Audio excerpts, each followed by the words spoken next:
We're back with our politics lead. We're just moments away from our first look at the exit polls in Alabama, where voters are choosing who will be their state's next U.S. Senator, either Democrat Doug Jones or Republican Roy Moore. Joining me now is Ted Crockett. He's a spokesman for the Roy Moore campaign. Ted, thanks so much for joining us. Let me ask you a question. If Judge Moore does win, how much of a role do you think President Trump's public support for him will have been a factor? I think it was a push at the end that helped, but I think Roy Moore was going to win the election anyway. Okay. As you know, some Senate Republicans have called for Moore to step aside, and they suggested they will not give him a seat or they will not seat him or give him a seat on a committee. If he wins, obviously, there are those, including the majority leader, saying he will likely face an ethics committee investigation. How concerned are you that these allegations of sexual assault and misconduct will basically be an albatross around his neck for the whole time he's in the Senate? Well, I live in Alabama, and a lot of this has been refuted. For example, the Gloria Allred client, Miss Nelson, that's a forgery and a fraud, and everybody in the United States knows that by now. I don't think that's. I think. Hold on one second. I'm sorry. It's been proven that somebody wrote the date and the location, but I don't think it's been proven in any way that Roy Moore writing that in the yearbook has been that most of it was a fraud. I think part of it underneath, Beverly Nelson admitted that she had written some of that, but not the part about not the whole thing. But you're accusing Roy Moore of something 38 years ago. You're making an accusation there when we have a book that has clearly been altered and will not be turned over to our campaign to verify. Well, that's a fact, Jake. In any case, that's a fact. It's true that Gloria Allred has not turned over the yearbook. That's absolutely true.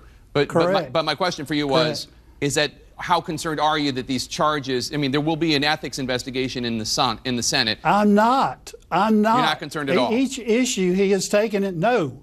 He will be seated. We all know that. The Supreme Court has already ruled that if you are of age, you won the election, you will be seated, and you live in the district, you will be seated. They have to seat him, okay? Is Judge Moore prepared to testify under oath? Is he prepared to testify under oath? You just said that he has refuted these charges. Was going to raise his hand and put his hand on the other hand on the Bible and say none of this misconduct Sure took he place? will. Sure he will. Sure he will. Because one of the things that's been confusing as I've listened to his explanations is that he has contradicted himself on some of these issues. For instance, whether or not he knows some of the women who have made claims against him in that radio interview with Sean Hannity. When was that? Well, let me tell you. I'll tell you exactly. When was that? 3 weeks ago. In the radio interview that he did with Sean Hannity, he said he knew two of the women, including Debbie Gibson, who was 17 at the time, when she says Moore pursued her. Take a listen. Know her, but I don't remember going out on dates. I knew her as a friend. If we did go on dates, then we did, but I do not remember that.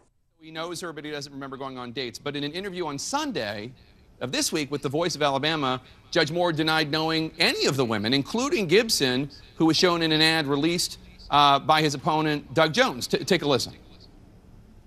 When I saw these pictures on the advertisements of my opponent, I did not recognize any of those people. Sure. I did not know them.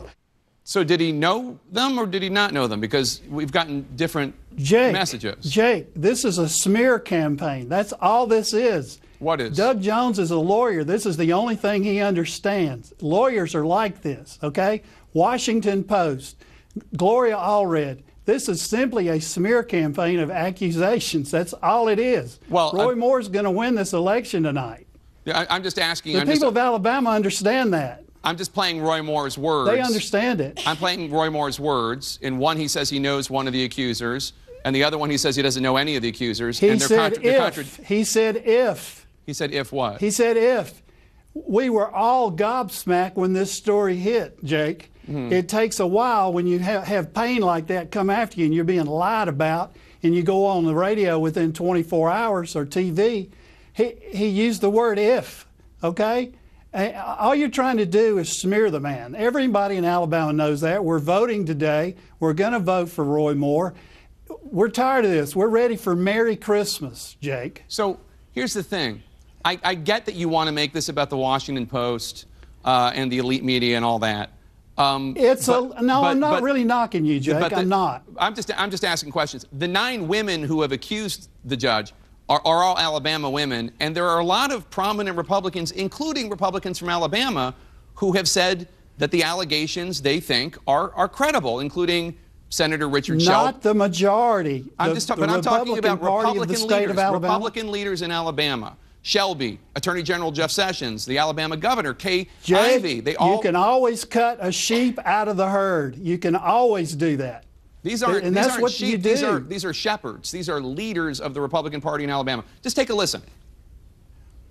I think the women are believable. I have no reason not to believe them. I have no reason to doubt these young women. I certainly have no reason to disbelieve any of them. So that's three incredibly prominent Alabama Republicans. That was 3 weeks ago, Jake. In the meantime, a lot of information has come out. Go back and ask some of them again. Well, the Shelby interview was just 2 days ago on Sunday. Are you saying I know the Shelby interview. I don't get Shelby, okay? I just don't get where he's coming from. Nobody in Alabama does right now. No, you're speaking for a lot of people. And it won't matter. It doesn't matter. Yeah. Roy Moore's going to win the election tonight. Well, let me ask you about some of his policies, because it's possible that he will win. Judge Moore, he's also made some controversial comments about Muslims, and I want to play some sound from that. He also made some comments, controversial comments about homosexuality. Listen to this from 2005. Okay. Do you think that homosexuality or homosexual conduct should be illegal today? That's a yes or no question. Homosexual conduct should be illegal. Yes. Should be illegal. Yes. Does Judge Moore still believe that homosexual conduct should be against the law? The reason people support Judge Moore in the state of Alabama is because he's a biblically based custom law of the Bible, the Mosaic English law. Homosexuality is a sin in the biblical sense.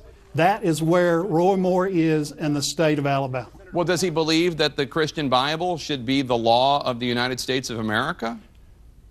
This country was founded on the Christian Bible. Founded on the Mosaic law, the Old Testament and the New Testament, Jake. This country has a separation of church and state, and we have laws that are not rooted in the Christian Bible. Jake, we have laws that you don't understand. I think I understand perfectly. You don't understand. Here's my question for you. You do not understand. Here's my question for you, sir. Does he think that homosexual conduct should be illegal? It's a yes or no question. Probably. He probably thinks homosexual conduct should be illegal. And what would the punishment be for a man having sexual relations with another man or a woman having sexual relations with another woman? What should the punishment be? It's just a sin, okay? I understand what they tell you in church or what they tell you in synagogue or what they tell you in a mosque. That's what my Bible tells me. I'm not talking about Old Testament and the New Testament. Well, I mean, that's what this is about. There are all sorts of... You people want to take the whole 2,000 or 3,000 years of our history, and y'all just want to throw it out the window as if you're just going to make your own rules, your own man-made rules, and do whatever you want and sin. And that's part of the problem we've got in Washington, D.C. today, Jake. We got too many people winging it up there. They're fooling with women they shouldn't be fooling with. They ought to love their wives. Roy Moore loves his wife. Kayla loves him. It's clear on television. You can tell that. And that's the problem in this country. We need to get back to moral law. What should, okay, you think we should get back to moral law. What should the punishment be for two men having sexual relations? What should the punishment be? I understand you think it's a sin. I don't know. I'm not going to make that decision. Judge Moore has also said that he doesn't think a Muslim member of Congress should be allowed to be in Congress. Why? Under what provision of the Constitution? Because you have to swear on the Bible. When you are before, I had to do it. I'm an elected official, 3 terms. I had to swear on a Bible. You have to swear on a Bible to be an elected official in the United States of America. He alleges that a Muslim cannot do that ethically, swearing on the Bible. You don't actually have to swear on a Christian Bible. You can swear on anything, really. I don't know if you knew that. You can swear on a Jewish Bible. Oh, no, I swore on the Bible. I've done it 3 times. I'm sure you have. I'm sure you've picked a Bible, but the law is not that you have to swear on a Christian Bible. That is not the law. You don't know that? All right, Ted Crockett with I the don't more... know. I know that Donald Trump did it when we made him president. Because he's Christian and he picked it. That's what he wanted to. That's what he wanted to swear in on. Ted Crockett with the More campaign. Good luck tonight. Thank you so much for being here. My panel will react when we get back. Merry Christmas, Jay. Thank you, sir.